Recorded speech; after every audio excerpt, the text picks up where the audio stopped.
Hello, coffee lovers. My name is Russell Volts from Lake City Coffee.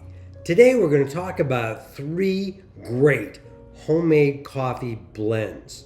Yes, you can actually blend your own coffee. I, I mean, back in the beginning, I didn't even know you could roast your own coffee, but that's pretty involved and kind of difficult. But blending your own, super easy, especially if you know how to do it right. So that's what we're going to cover today because I know a lot of you love going into a coffee shop, you buy blends, you may have a blend to drink, you may buy blends, take them home. They're like a little bit of Ethiopian, a little bit of Costa Rican, could be something else added. Who knows? They mix and match these kinds of different coffees from different continents, etc., to kind of imply to you, boy, this is something special. We have a Christmas blend. Oh my! Can you imagine how good that must be? I mean, what? What makes it a Christmas blend? Do they, take the coffee bush and then put Christmas tree lights on it? I don't know. All I know is that a lot of times, well, in fact, every time I've ever had a blend, I felt I was really disappointed. And imagine some of you might be too. I'm going to show you today how to make your own blends that'll knock your socks off. The results will be fantastic. So our homemade coffee blends basically came from our customers. I didn't blend it. I love just a medium roast black, coffee. So I'm not adding anything to it, just my medium. I'm happier and clamp. But my customers started writing in and saying, Russ, man, you got to try mixing this with that. And boy, does this taste good and that tastes good. And that's what I'm going to share with you right now. So there's 3 most commonly homemade coffee blends. And the first is just mixing dark with medium. Well, if you mix dark with medium, you're getting the best of both worlds if you really like that burnt flavor. Now, our dark roast has a very hint of being burnt, but if you mix it with the medium, it's even better. So that's a great combination. And a lot of our espresso people, our espresso folks, they're mixing the medium with the dark because they love that coffee flavor that's coming from the medium and they love the burnt flavor that's coming from the dark. And the ratios are typically 50-50. But then again, it's all totally up to you. You can mix and match and make it 75-25. It's totally up to you. The next blend, homemade blend, coffee blend, I'm going to suggest to you is mixing either dark or medium with the white. So now why would I do that, Russell? Well, what we found our customers really like is an 80% medium and 20% white, or an 80% dark and 20% white. That white that leaves a very faint aftertaste of peanut butter. So literally, it's not strong, it's faint. You got to be thinking about it. It might zip by you and you go, well, that was a little odd, But if you're thinking about it, you go, whoa, that kind of tastes like peanut butter. It's not really strong, but it is very, very, very good. So that's an 80-20, dark or medium with the white. Now, lastly, it's talking about our decaf.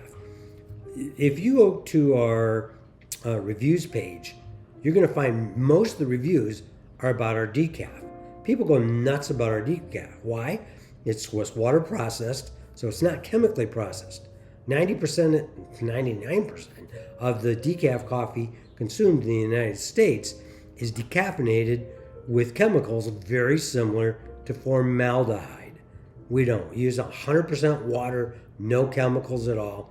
So that's one reason. The other is because the other companies are using chemicals to decaffeinate the coffee, they burn the snot out of it. They just burn it to a crisp because they don't want you tasting all those chemicals. Since we're not using chemicals, I roast ours just a little bit darker than medium. So it's somewhere between medium and dark. That's kind of to make everybody happy. And the mixture that we're finding with decaf is often 50% dark, 50% decaf, or 50% medium, 50% decaf. Let's do a quick taste test. And what I have here is just my normal, everyday medium roast. So this is 12 ounces of water and 20 grams of medium roast ground. What am I using?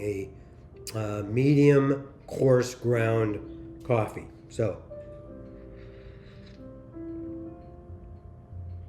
yeah, smooth as the day is long. Super smooth.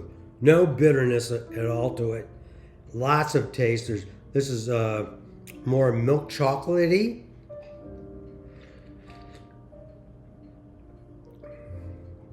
And I would say maybe a little bit of cherry on the back end.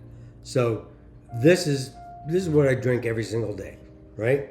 Now this, on the other hand, this is a blend of the medium, 80% medium, and 20% of the white, right? So what do we have? Again, 12 ounces of water. We have 16 grams of medium coarse ground medium coffee, and we have 6 grams of white coffee. So let's see what that tastes like.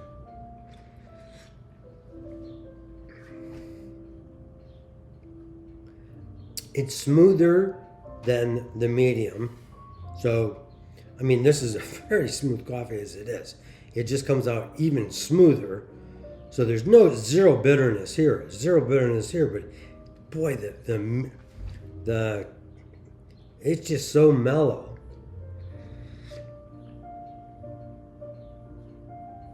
Yet I can taste the chocolate in it.